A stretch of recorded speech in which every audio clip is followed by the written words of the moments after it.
Mr. Gorbachev, tear down this wall.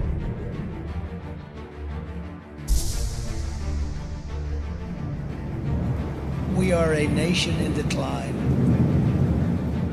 Experts are preparing for what is known as Disease X, or the next pandemic.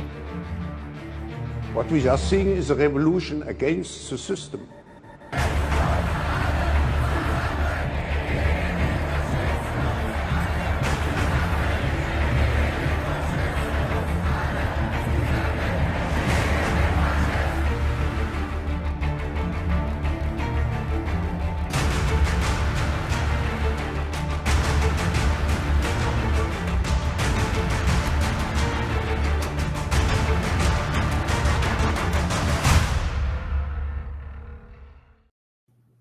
Good afternoon, everybody. Welcome to the live stream. My name is Vince Tagliavia. Today we're here to watch RFK Jr.'s address to the nation live. We're waiting for him. He said he'll be live at 11:45 a.m. Pacific, 2:45 p.m. Eastern time, which is in just 2 minutes.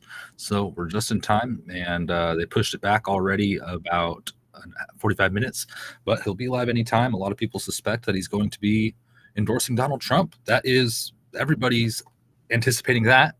He's dropped out of a couple of the races in the states, taking himself out officially with the documentation. So it seems like he's kind of working towards that direction of getting out of the election. And this is going to be epic. This is history in the making. I think a lot of RFK Jr. fans are kind of torn on this. I think a lot of them don't like Donald Trump. A lot of them don't like Harris. They thought, and this is from people I talked to, they thought that it's RFK or nothing, RFK or we're doomed. Unfortunately, those people likely won't be voting for Trump or Kamala, but I think that Trump will gain some voters from this. And here we go. He's coming up now. Let's transfer over to this and watch it. History in the making. I'd like to introduce everyone to bring on Robert F. Kennedy Jr. Let's go. I'll shut up. I'm sorry to keep everybody waiting. 16 months ago, in April of 2023, I launched my campaign for President of the United States. I began this journey as a Democrat, the party of my father, my uncle, the party which I pledged my own allegiance to long before I was old enough to vote. I attended my first Democratic convention at the age of 6 in 1960. And back then, the Democrats were the champions of the Constitution, of civil rights. The Democrats stood against authoritarianism, against censorship, against colonialism, imperialism, and unjust wars. We were the party of labor, of the working class. The Democrats were the party of government transparency and the champion of the environment. Our party was the bulwark against big money interests and corporate power. True to its name, it was the party of democracy. As you know, I left that party in October because it had departed so dramatically from the core values that I grew up with.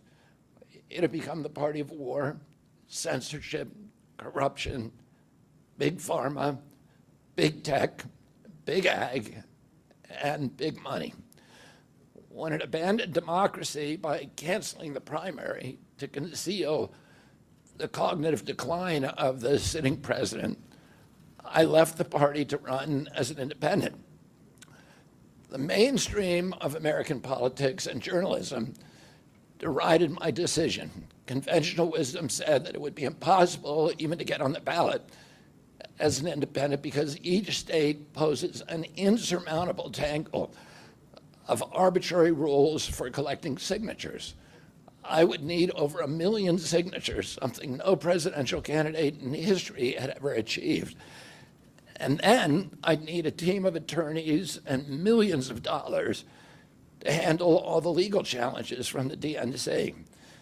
The naysayers told us that we were climbing a glass version of Mount Impossible. So the first thing I want to tell you is that we proved them wrong. We did it because beneath the radar of mainstream media organs, we inspired a massive independent political movement. More than 100,000 volunteers sprang into action, hopeful that they could reverse our nation's decline. Many worked 10-hour days, sometimes in blizzards and blazing heat. They sacrificed family time, personal commitments, and sleep month after month, energized by a shared vision of a nation healed of its divisions. They set up tables at churches and farmers' markets. They canvassed door to door. In Utah and in New Hampshire, volunteers collected signatures in snowstorms, convincing each supporter to stop in the frigid cold, to take off their gloves, and to sign legibly. During a heat wave in Nevada, I met a tall, athletic volunteer who cheerfully told me that he had lost 25 pounds collecting signatures in 117-degree heat. To finance this effort, young Americans donated their lunch money, and senior citizens gave up part of their Social Security checks. Our 50-state organization collected those millions of signatures and more. No presidential campaign in American political history has ever done that. And so I want to thank all of those dedicated volunteers and congratulate the campaign staff who coordinated this enormous logistical feat. Your accomplishments were regarded as impossible. You carried me up that glass mountain. You pulled off a miracle. You achieved what all the pundits said could never be done. You have my deepest gratitude, and I'm never going to forget that, not just for what you did for my campaign, but for the sacrifices you made because you love our country. You showed everyone that democracy is still possible here. It continues to survive in the press and in the idealistic human energies that still thrive beneath a canvas of neglect and of official and institutional corruption. Today, I'm here to tell you that I will not allow your efforts to go to waste. I'm here to tell you that I will leverage your tremendous accomplishments to serve the ideals that we share, the ideals of peace, of prosperity, of freedom, of health, all the ideals that motivated my campaign. I'm here today to describe the path forward that you have opened with your commitment and with your hard labors. Now, in an honest system, I believe that I would have won the election. In a system the kind that my father and my uncles thrived in, a system with open debates, with fair primaries, with regularly scheduled debates, with fair primaries, and with a truly independent media untainted by government propaganda and censorship. In a system of nonpartisan courts and election boards, everything would be different. After all, the polls consistently showed me beating each of the other candidates, both in favorability and also in head-to-head matchups. But I'm sorry to say that while democracy may still be alive at the grassroots, it has become little more than a slogan for our political institutions, for our media, and for our government, and most sadly at all for me, for the Democratic Party. In the name of saving democracy, the Democratic Party set itself to dismantling it, lacking confidence in its candidate, that its candidate could win in a fair election at the voting booth.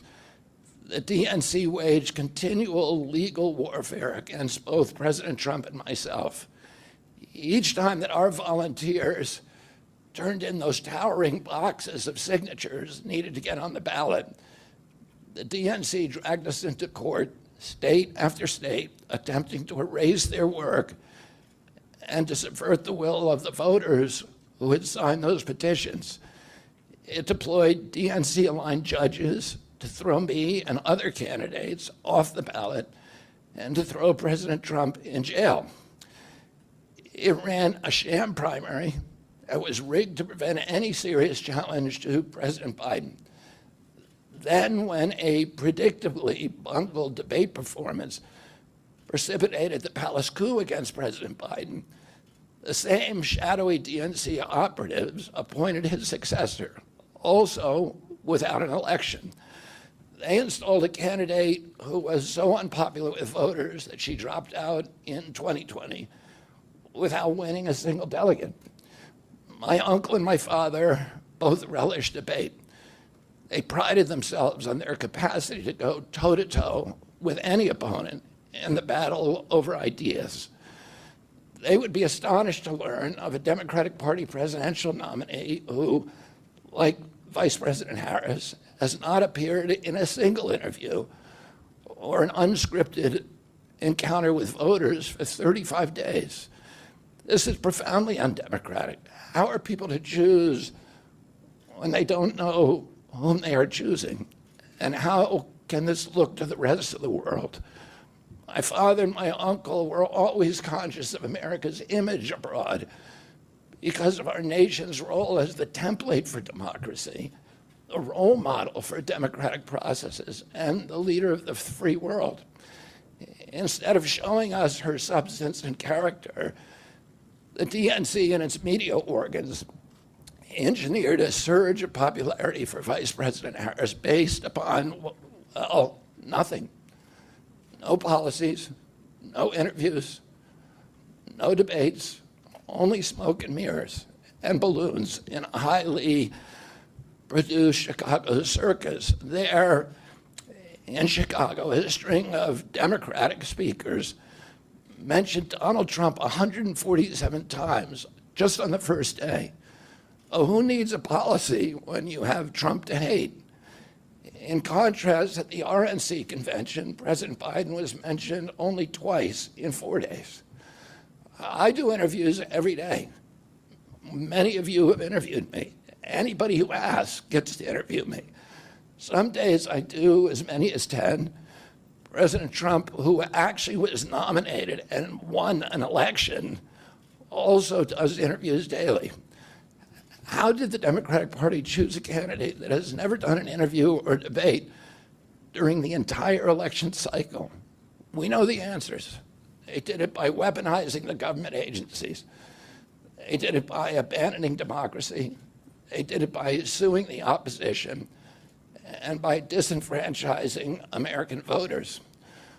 What most alarms me isn't how the Democratic Party conducts its internal affairs or runs its candidates. What alarms me is the resort to censorship and media control and the weaponization of the federal agencies. When a U.S. president colludes with or outright coerces media companies to censor political speech, it's an attack on our most sacred right of free expression, and that's the very right upon which all of our other constitutional rights rest. President Biden mocked Vladimir Putin's 88% landslide in the Russian elections, observing that Putin and his party controlled the Russian press and that Putin prevented serious opponents from appearing on the ballot. But here in America, the DNC also prevented opponents from appearing on the ballot. And our television networks exposed themselves as Democratic Party organs. Over the course of more than a year, in a campaign where my poll numbers reached at times in the high 20s, the DNC-allied mainstream media networks maintain a near perfect embargo on interviews with me. During his 10-month presidential campaign in 1992, Ross Perot gave 34 interviews on mainstream networks. In contrast, during the 16 months since I declared, ABC, NBC, CBS, MSNBC, and CNN combined gave only 2 live interviews from me. Those networks instead ran a continuous deluge of hit pieces with inaccurate, often vile, pejoratives and defamatory smears. Some of those same networks and colluded with the DNC to keep me off the debate stage. Representatives of those networks are in this room right now, and I'll just take a moment to ask you to consider the many ways that your institutions have abdicated this really sacred responsibility, the duty of a free press to safeguard democracy and to challenge always the party in power. Instead of maintaining that posture of fear, skepticism toward authority, your institutions have made themselves government mouthpieces and stenographers for the organs of power. You didn't alone cause the devolution of American democracy, but you could have prevented it. The Democratic Party's censorship of social media was even more of a naked exercise of executive power. This week, a federal judge, Terry Doty, upheld my injunction against President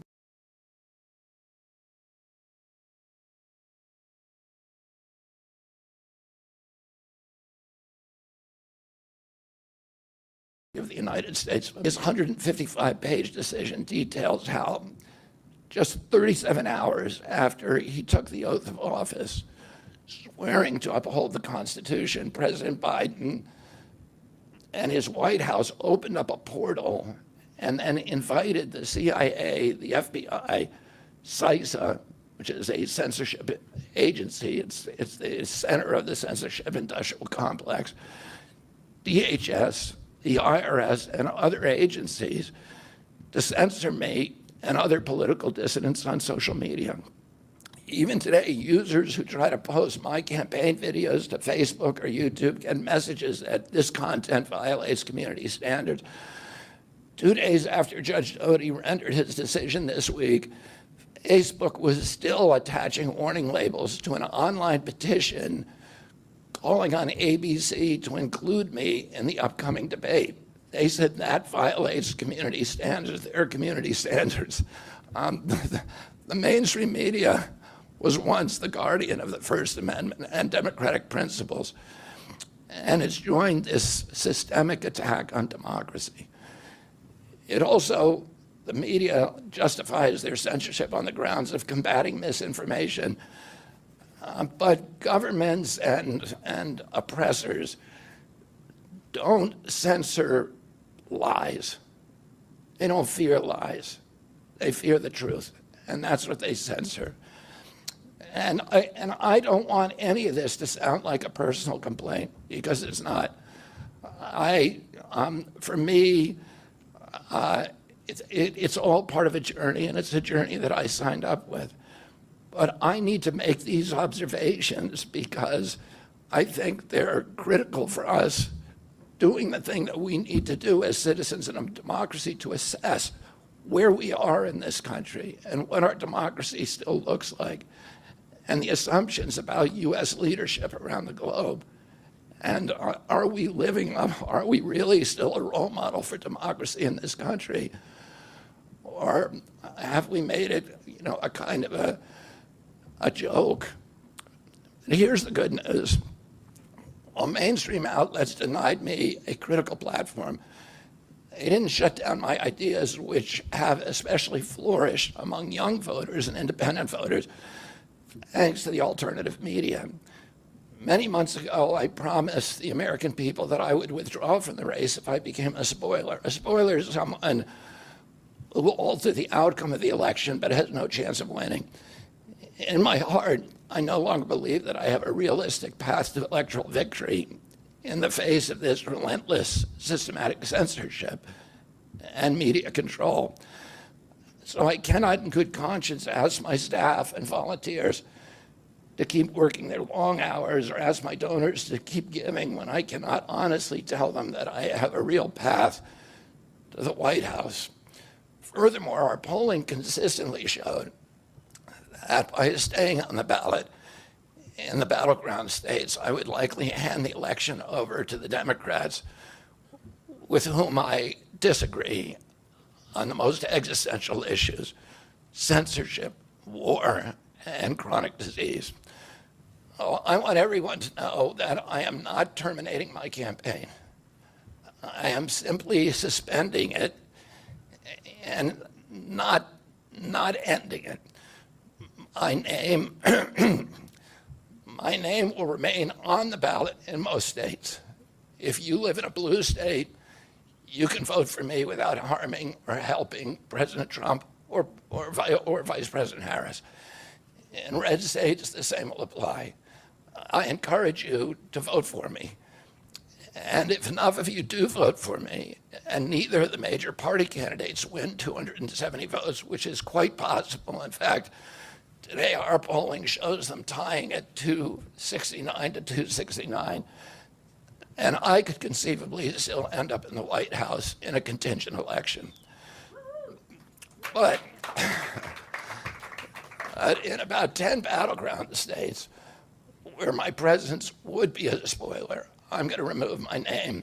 And I've already started that process and urge voters not to vote for me. It's with a sense of victory and not defeat that I'm suspending my campaign activities. Not only did we do the impossible by collecting 1 million signatures, we changed the national political conversation forever. Chronic disease, free speech, government corruption, breaking our addiction to war have moved to the center of politics. I can say to all who have worked so hard in the last year and a half, thank you for a job well done. 3 great causes drove me to enter this race in the first place, primarily. And these are the principal causes that persuaded me to leave the Democratic Party and run as an independent. And now to throw my support to President Trump. The causes were free speech, the war in Ukraine, and the war on our children. I've already described some of my personal experiences and struggles with the government's censorship industrial complex. I want to say a word about the Ukraine war. The military industrial complex has provided us with a familiar comic book justification like they do on every war, that this one is a noble effort to stop a supervillain, Vladimir Putin, from invading the Ukraine and then to thwart his Hitler-like march across Europe. In fact, tiny Ukraine is a proxy in a geopolitical struggle initiated by the ambitions of the U.S. neocons for American global hegemony. I'm not excusing Putin for invading Ukraine. He had other options. But the war is Russia's predictable response to the reckless neocon project of extending NATO to encircle Russia, a hostile act. The credulous media rarely explain to Americans that we unilaterally walked away from 2 intermediate nuclear weapons treaties with Russia and then put nuclear-ready Aegis missile systems in Romania and Poland. This is a hostile act. And that the Biden White House repeatedly spurned Russia's offer to settle this war peacefully. The Ukraine war began in 2014 when U.S. agencies overthrew the democratically elected government of Ukraine and installed a hand-picked pro-Western government that launched a deadly civil war against ethnic Russians in Ukraine. In 2019, America walked away from a peace treaty, the Minsk Agreement, that had been negotiated between Russia and Ukraine by European nations. And then in April of 2022, we wanted the war. In April of 2022, President Biden sent Boris Johnson to Ukraine to force President Zelensky to tear up a peace agreement that he and the Russians had already signed, and the Russians were withdrawing troops from Kiev and Donbass and Lugansk. And that peace agreement would have brought peace to the region and would have allowed Donbass and Lugansk to remain part of Ukraine. President Biden stated that month that his objective in the war was regime change in Russia. His Defense Secretary, Lloyd Austin, simultaneously explained that America's purpose in the war was to exhaust the Russian army, to degrade its capacity to fight anywhere else in the world. These objectives, of course, have nothing to do with what they were telling Americans about protecting Ukraine's sovereignty. Ukraine is a victim in this war, and it's a victim of the West. Since then, of Russia and both Russia and the West. Since then, we have, since tearing up that agreement, forcing Zelensky to tear up the agreement, we've squandered the flower of Ukrainian youth, as many as 600,000 Ukrainian kids and over 100,000 Russian kids, all of whom we should be mourning, have died, and the Ukraine's infrastructure is destroyed. The war has been a disaster for our country as well. We squandered nearly $200 billion already, and these are badly needed dollars in our communities, suffering communities all over our country. The Nord Stream pipeline sabotage and the sanctions have destroyed Europe's industrial base, which formed the bulwark of U.S. national security. A strong Germany with a strong industry is a much, much stronger deterrent to Russia, and a Germany that is deindustrialized and turned into just an extension of a U.S. military base. We've pushed Russia into a disastrous alliance with China and Iran. We're closer to the brink of nuclear exchange than at any time since 1962. And the neocons in the White House don't seem to care at all. Our moral authority and our economy are in shambles, and the war gave rise to the emergence of BRICS, which now threatens to replace the dollar as the global reserve currency. This is a first-class calamity for our country. Judging by her bellicose, belligerent speech last night in Chicago, we can assume that President Harris will be an enthusiastic advocate for this and other neocon military adventures. And President Trump says that he will reopen negotiations with President Putin and end the war overnight as soon as he becomes president. This alone would justify my support for his campaign. Last summer, it looked like no candidate was willing to negotiate a quick end to the Ukraine war, to tackle chronic disease epidemic, to protect free speech, our constitutional freedoms, to clean corporate influence out of our government, or to defy the neocons and their agenda of endless military adventurism. But now one of the two candidates has adopted these issues as his own, to the point where he has asked to enlist me in his administration. I'm speaking, of course, of Donald Trump. Less than 2 hours after President Trump narrowly escaped assassination, Callie Means called me on my cell phone. I was then in Las Vegas.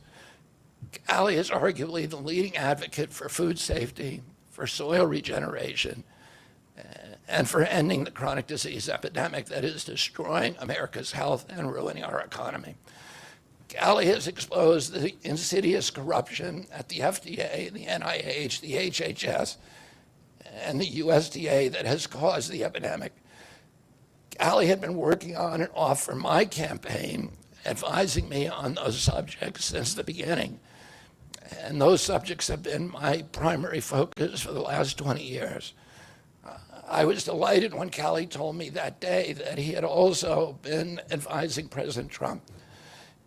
He told me President Trump was anxious to talk to me about chronic disease and other subjects and to explore avenues of cooperation. He asked if I would take a call from the president. President Trump telephoned me a few minutes later, and I met with him the following day. A few weeks later, I met again with President Trump and his family members and closest advisors in Florida. In a series of long, intense discussions, I was surprised to discover that we are aligned on many key issues. In those meetings, he suggested that we join forces as a unity party. We talked about Abraham Lincoln's team of rivals.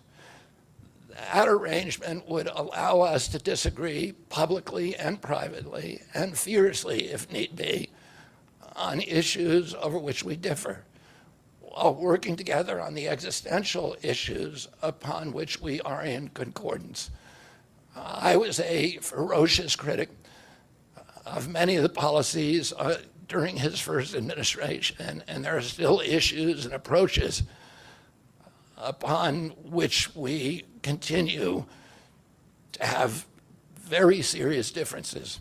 But we are aligned with each other on other key issues, like ending the forever wars, ending the childhood disease epidemics, securing the border, protecting freedom of speech, unraveling the corporate capture of our regulatory agencies, getting the U.S. intelligence agencies out of the business of propagandizing and censoring and surveilling Americans and interfering with our elections.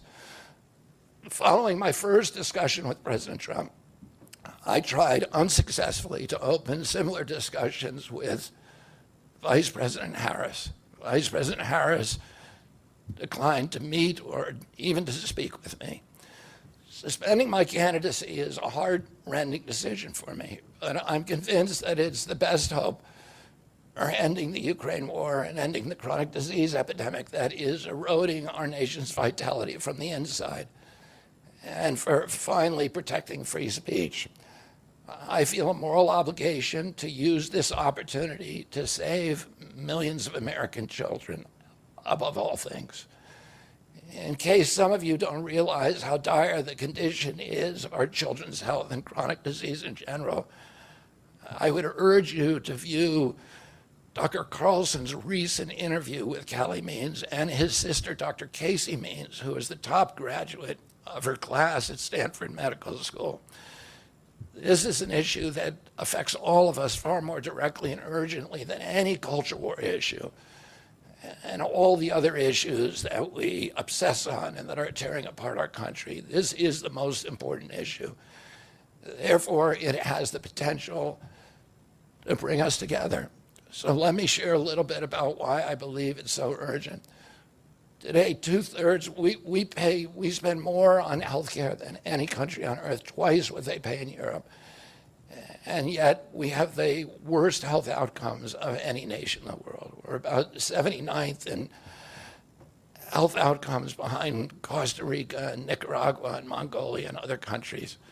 Nobody has a chronic disease burden like we have. And during the COVID epidemic, we had the highest body count of any country in the world. We had 16% of the COVID deaths, and we only have 4.2% of the world's population. And CDC says that's because we are the sickest people on earth. We have the highest chronic disease rate on earth. And the average American who died from COVID had 3.8 chronic diseases. So these were people who had immune system collapse, who had mitochondrial dysfunction. And no other country has anything like this. 2/3 of American adults and children suffer from chronic health issues. 50 years ago, that number was less than 1%. So we've gone from 1% to 66%. In America, 74% of Americans are now overweight or obese, and 50% of our children. 120 years ago, when somebody was obese, they were sent to the circus. There were case reports done about them. Obesity was almost unknown. In Japan, the childhood obesity rate is 3% compared to 50% here. Half of Americans have prediabetes or type 2 diabetes. When my uncle was president, I was a boy, juvenile diabetes was effectively non-existent. A typical pediatrician would see one case of diabetes during his entire career, a 40 or 50-year career. Today, 1 out of every 3 kids who walks through his office door is diabetic or pre-diabetic, and the mitochondrial disorder that caused diabetes also causing Alzheimer's, which is now classified as diabetes, and it's costing this country more than our military budget every year. There's been an explosion of neurological illnesses that I never saw as a kid: ADD, ADHD, speech delay, language delay, Tourette's syndrome, narcolepsy, ASD, Asperger's, autism. In the year 2000, the autism rate was 1 in 1,500. Now autism rates in kids are 1 in 36, according to CDC nationally. Nobody's talking about this. 1 in every 22 kids in California has autism. And this is a crisis that 77% of our kids are too disabled to serve in the United States military. What is happening to our country? And why isn't this in the headlines every single day? There's nobody else in the world that is experiencing this. This is only happening in America. About 18%, and by the way, you know, there has been no change in diagnosis, which the industry sometimes like to say. There has been no change in screening. This is a change in incidence. In my generation, 70-year-old men, the autism rates are about 1 in 10,000. In my kids' generation, 1 in 34. I'll repeat, in California, 1 in 22. Why are we letting this happen? Why are we allowing this to happen to our children? These are the most precious assets that we have in this country. How can we let this happen to them? About 18% of American teens now have fatty liver disease. That's like 1 out of every 5. That disease, when I was a kid, only affected late-stage alcoholics who were elderly. Cancer rates are skyrocketing in the young and the old.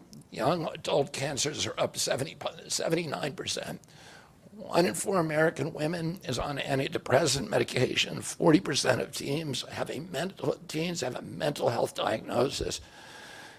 And 15% of high schoolers are on Adderall, and 500,000 children on SSRIs. So what's causing this suffering? I'll name 2 culprits. First, and the worst, is ultra-processed food. About 70% of American children's diet is ultra-processed. That means industrial manufactured in a factory. These foods consist primarily of processed sugar, ultra-processed grains, and seed oils. Laboratory scientists who many of them formerly worked for the cigarette industry, which purchased all the big food companies in the 1970s and 80s, deployed thousands of scientists to figure out new chemicals to make the food more addictive. And these ingredients didn't exist 100 years ago. Humans aren't biologically adapted to eat them. Hundreds of these chemicals are now banned in Europe, but ubiquitous in American processed foods. The second culprit is toxic chemicals in our food, in our medicine, in our environment. Pesticides, food additives, pharmaceutical drugs, and toxic waste permeate every cell of our bodies. The assault on our children's cells and hormones is unrelenting. To name just one problem, many of these chemicals increase estrogen because young children are ingesting so many of these hormone disruptors. America's puberty rate is now occurring at age 10 to 13, which is 6 years earlier than girls were reaching puberty in 1900. Our country has the earliest puberty rates of any continent on the earth. And no, this isn't because of better nutrition. This is not normal. Breast cancer is also estrogen driven, and it now strikes 1 in 8 women. We are mass poisoning all of our children and our adults. Considering the grievous human cost of this tragic epidemic of chronic disease, it seems almost crass to mention the damage it does to our economy. But I'll say, it is crippling the nation's finances. When my uncle was president, our country spent $0 on chronic disease.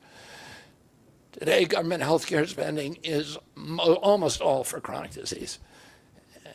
And it's double the military budget. And it is the fastest growing budget item in the federal budget. And chronic disease costs more to the economy as a whole, costs at least $4 trillion, 5 times our military budget. And that's a 20% drag on everything we do and everything we aspire to.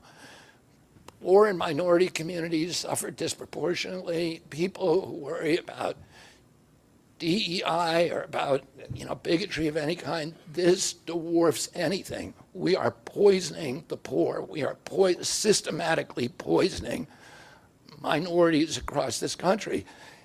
Industry lobbyists have made sure that most of the food stamp lunch program, about 70% of food stamps and about 70 or 77% of school lunches are processed foods. There's no vegetables. There's nothing that you would want to eat. We are just poisoning the poor citizens, and that's why they have the highest chronic disease burden of anybody, any demographic in our country, and the highest in the world. The same food industry lobbied to make sure that nearly all agricultural subsidies go to commodity crops that are the feedstock of processed food industry. These policies are destroying small farms, and they're destroying our soils. We give about, I think, 8 times as much in subsidies to tobacco than we do to fruits and vegetables. It makes no sense if we want a healthy country. The good news is that we can change all this. We can change it very, very quickly. America can get healthy again. To do that, we need to do 3 things. First, we need to root out the corruption in our health agencies. Second, we need to change incentives in our healthcare system. And third, we need to inspire Americans to get healthy again. 80% of NIH grants go to people who have conflicts of interest. These are the people, virtually everybody who sits, Joe Biden just appointed a new panel to NIH to decide the food recommendations. And they're all people who are from the industry. They're all people who are from the processed food companies. They're deciding what Americans, here is healthy. And the recommendations on the food pyramid and what goes to our school lunch programs, what go to the program, the Swiss program, the food stamp programs. They're all corrupted and conflicted individuals. These agencies, the FDA, USDA, and CDC, all of them are controlled by giant for-profit corporations. 75% of the FDA's funding doesn't come from taxpayer, it comes from pharma. And pharma executives and consultants and lobbyists cycle in and out of these agencies. With President Trump's backing, I'm going to change that. We're going to staff these agencies with honest scientists and doctors who are free from industry funding. We're going to make sure the decisions of consumers, doctors, and patients are informed by unbiased science. A sick child is the best thing for the pharmaceutical industry. When American children or adults get sick with a chronic condition, they're put on medication for their entire life. Imagine what will happen when Medicare starts paying for Ozempic, which costs $1,500 a month, and it's being recommended for children as young as 6, all for a condition, obesity, that is completely preventable and barely even existed 100 years ago. And 74% of Americans are obese. The cost, if all of them took their Ozempic prescription, is $3 trillion a year.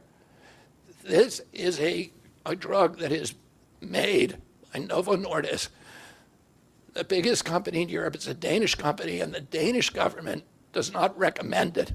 It recommends change in diet to treat obesity and exercise. And in our country, the recommendation now is for Ozempic to children at age 6. Novo Nordisk, the biggest company in Europe, and virtually its entire value is based upon its projections of what it's going to sell, of the Ozempic it's going to sell to America.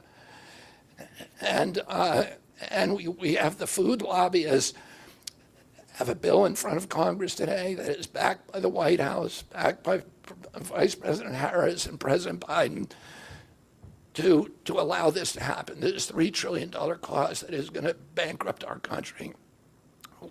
For a fraction of that amount, we could buy organic food for every American family, 3 meals a day, and eliminate diabetes altogether. We're going to bring healthy food back to school lunches. We're going to stop subsidizing the worst foods with our agricultural subsidies. We're going to get toxic chemicals out of our food. We're going to reform the entire food system. And for that, we need new leadership in Washington. Because unfortunately, both the Democrats and the Republican parties are in cahoots with the big food producers, Big Pharma and Big Ag, which are among the DNC's major donors. Vice President Harris has expressed no interest in addressing this issue. 4 more years of Democratic rule will complete the consolidation of corporate and neocon power, and our children will be the ones who suffer most. I got involved with chronic disease 20 years ago, not because I chose to or wanted to. It was essentially thrust upon me. It was an issue that should have been central to the environmental movement. I was a central leader at that time, but it was widely ignored by all the institutions, including the NGOs, who should have been protecting our kids against toxins. It was an orphaned issue, and I had a weakness for orphans. I watched generations of children get sicker and sicker. I had 11 siblings, and I had 7 kids myself. I was conscious of what was happening in their classrooms and to their friends, and I watched these sick kids, these damaged kids. In that generation, almost all of them are damaged.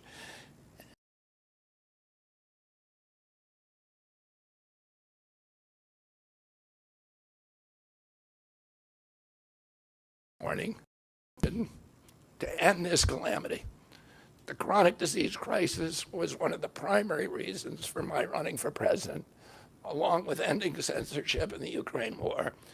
It's the reason I've made the heart-wrenching decision to suspend my campaign and to support President Trump. This decision is agonizing for me because of the difficulties it causes my wife and my children and my friends. But I have the certainty that this is what I've meant to do. And that certainty gives me internal peace, even in storms. If I'm given the chance to fix the chronic disease crisis and reform our food production, I promise that within 2 years, we will watch chronic disease burden lift dramatically. We will make Americans healthy again. Within 4 years, America will be a healthy country. We will be stronger, more resilient, more optimistic, and happier. I won't fail in doing this. Ultimately, the future, however it happens, is in God's hands and in the hands of the American voters and those of President Trump. If President Trump is elected and honors his word, the vast burden of chronic disease that now demoralizes and bankrupts the country will disappear. This is a spiritual journey for me.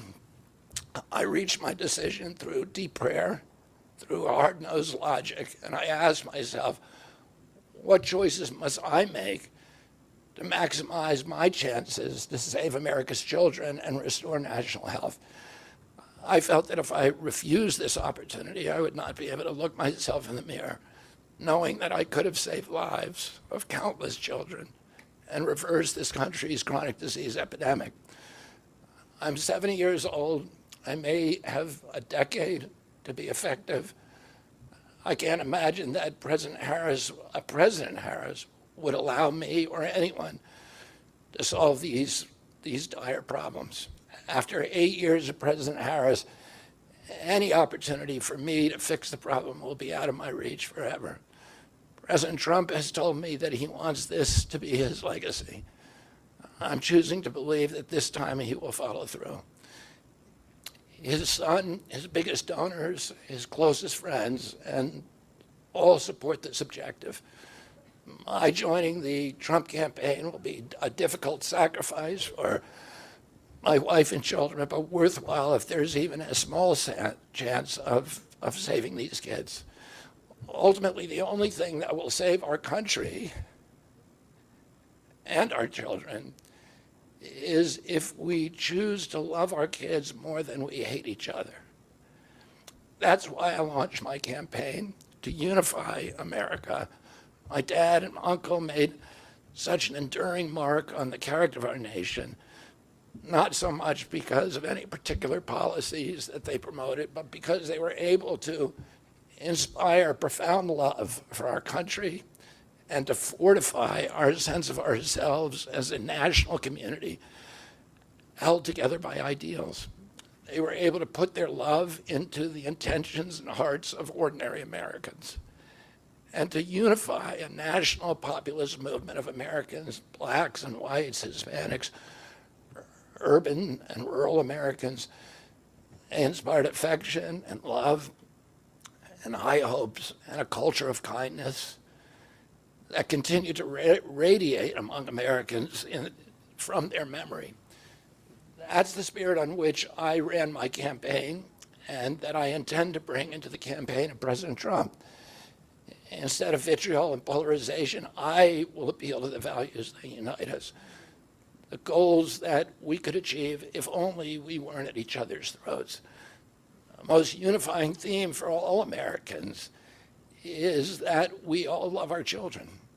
If we all unite around that issue now, we can finally give them the protection, the health, and the future that they deserve. Thank you all very much. Wow, guys, that was a lot.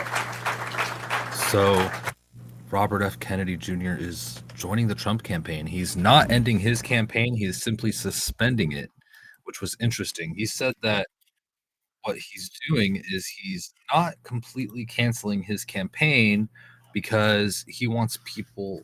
Okay, so he's removing himself from the ballot in some states. The states that he said show that it could swing the vote towards Kamala Harris and the Democrats. He said he's taken himself off those ballots because he does not want to give it to her. In the states where that's not the case, he's leaving himself on the ballot so that people that like him can vote for him if they do not like the options of Trump or Kamala Harris or whoever they want to vote for on the Democrat side, or whoever they want to vote for on the ballot. If they don't support anybody else, they could vote for RFK. That's kind of odd. And it's because he wants to leave it open for basically just in case. He said if there's another election, he could potentially be the president in the future, or, you know, things could still go his way. So he's encouraging people still to vote for him. However, he is going to the Trump campaign. It looks like he has a big focus on the health of the country. He talked a lot about ending the war in Ukraine, which he said that in itself is enough for him to stand with Donald Trump. He said that he reached out to Kamala Harris. She wouldn't even talk to him. She would not meet with him. And it really seems like he's willing to talk to Democrats. He's willing to talk to Republicans. He wants a healthy nation. He wants a peaceful world. I really believe that. However, he was given the cold shoulder from the Democrats. But you guys saw the phone call that was released with Donald Trump a few weeks ago, the one that got leaked, and RFK came out and apologized, where we kind of saw some foreshadowing on what was to come today. History in the making, by the way. Thank you guys for tuning in. Make sure you're subscribed and liking and reposting and all that stuff. I really appreciate it. Good to see all of you guys, Guy and Richie and Babalu and Human and Stephanie, all you guys. Thank you so much. This was really cool to watch, and I'm glad I got to live stream it today. Black Jester, Dutchin, Forrest, good to see you all too. I appreciate you all so much. You know, we've got a big day today. Let me give more of a little bit of a recap to what he said for those tuning in later. He says he's not letting his people's efforts go to waste. There's still a path forward to him. He thinks that he could bring health to the nation, save the children, make America healthy again. MAHA. Are we going to start doing hashtag MAHA? Because I love Make America Healthy Again. Health is paramount. I talk about it all the time. He said something phenomenal. This is a few things he said, and I'll get to everything because I liked a lot of it, but we'll start here. Our polling consistently showed that by staying on the ballot in the battleground states, I would likely hand the election over to the Democrats. He also said, quote, I am not terminating my campaign. I am simply suspending it, not ending it. My name will remain on the ballot in most states. I encourage you to vote for me. I can ultimately end up in the White House in a contingent election. He also says that let me see. Where's the 3 things that he said? Right here. Pardon me. He said 3 things that he wants to do immediately. He said, if we could do this, then it's going to solve everything. He said, number 1, we need to root out the corruption in our health agencies. Number 2, we need to change incentives in our healthcare systems. And number 3, we need to inspire Americans to get healthy again. Awesome. Could you imagine? I mean, we all have our ailments. We all have our diseases. We all have our issues. A lot of them, most of us being obese and just achy and diabetes and compromised immune systems and all these diseases, you name it. And just talk about, like, my gosh, all of it is very important. And he talked about the food. He talked about, he named that, he said this, the 2 things that are, he said, the 2 things that are most, I guess, like, important. Let me find it because I did write it down here. He said it was chemicals was 1. And I think I posted it somewhere. Let's see. We need to root out the corruption. No. Gosh, what were the 2 things? Chemicals and something else. I did post it. Let me find it. Yeah, and he said he doesn't imagine Kamala Harris would allow him to do what he needs to do when it comes to health, and that he has the opportunity now, and he doesn't want to let it go to waste. So he's made the decision to get behind Trump with the Trump campaign, which, by the way, I believe they're in the same state today. Trump has a rally in Arizona. Mustang Medic is there now. I might do a live stream with him in a little bit, and because he's boots on the ground, I want to hear what are they saying around there, what's going on. So turn your notifications on because I'll be going live later and try to get Mustang Medic in here. If not, at the very least, I will live stream Donald Trump's speech, his rally today in Arizona, which will be big. Maybe RFK will be there and we'll hear from him again too. Today's a huge day. This is epic. Gosh, he really, this is what he said. He said that he was talking about health in the USA and what a sad state it's in. He said that the 2 things we need that are the main culprits of this health epidemic in the United States is, number 1, the ultra processed foods, and number 2, toxic chemicals. And that's a big umbrella. They're both big umbrellas, but that gives you the picture. He said, quote, "Why are we allowing this to happen to our children? These are the most precious assets to our country. How can we allow this to happen to them?" Oh man, if he could do this, this is going to be phenomenal. And this is going to be tough for a lot of RFK supporters who just do not like Trump. And so their votes will likely stay for RFK. But I think a small percentage of them, or a considerable percentage of them, are likely going to vote for Trump. I was talking to one RFK supporter yesterday. I'd like to talk to her again. I wonder if she's still going to vote for Trump, even though RFK may still be on the ballot in her state. But there are Trump supporters too, so this will help Trump's numbers a little bit at least. I wonder what it will look like in the polls, and we'll have to keep our eye on this stuff. The polls, we look at these polls and they're all over the place, but we'll see. We'll probably see a bump in support for Trump. I don't know if it's going to be a fraction of a percent, 1%, 2%. I think it's going to be somewhere between 0.5% and maybe 1.5% or something like that. I don't know. I'm just really guessing. I have no idea. I'm not like a professional statistician or whatever. Anyway, guys, I'm going to call it here.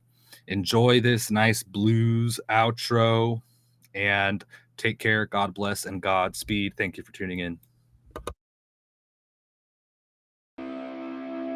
We do a little trolling. It's called We Do a Little Trolling.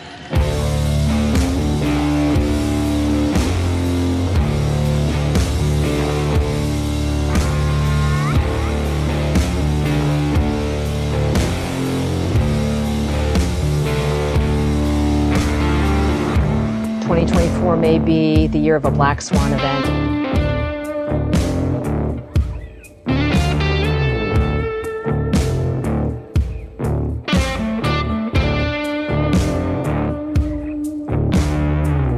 The 9 most terrifying words in the English language are, "I'm from the government and I'm here to help."